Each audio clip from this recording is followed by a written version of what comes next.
Pod taktirko Potapljaškega društva Maribor so potapljači vse slovenskih društev ob svetovnem dnevu voda, ki ga obeležujemo 22. marca, danes izvedli veliko ekološko akcijo Drava 2010. Pri Dravi je zanimivo to, da vedno, ko narediš nov potop, ni nikoli isto. Je sodelovala danes reka, kako je bilo s tokom?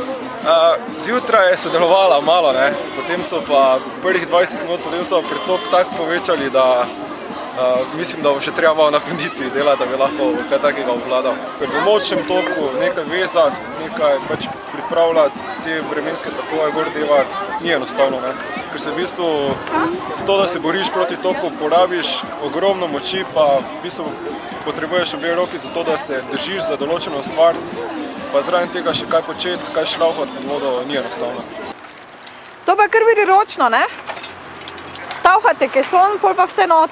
Ja, po vrsti. Zdaj, če bi v kesonu bilo že to, ko smo ga stavhali, bi pač vse lažje, bilo lažje, Zdaj, ker pa mimo kesona mečejo, moramo pa ekstra, V bistvu, zakaj je bil tako dober izplen, je razlog ta, da smo opravili okrog 30 potopov pred to akcijo in smo locirali te odpadke. Imeli smo tudi srečo, da smo dejansko našli to katrco, pa ta tovornjak, kateri je bil pod Studenško brvjo, in dejansko smo si ves to, kaj ne sodi, že predhodno pripravili. Kolesa smo zvezali skupaj, koles je bilo dvignjenih, mislim, da 38.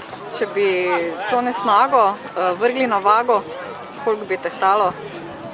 Zdaj lahko rečem ogromno, ampak tako točno si ne bi upal povedati. V bistvu bi lahko rekli, ocenili po kesonih, da smo napolnili 2 največja kesona od surovine.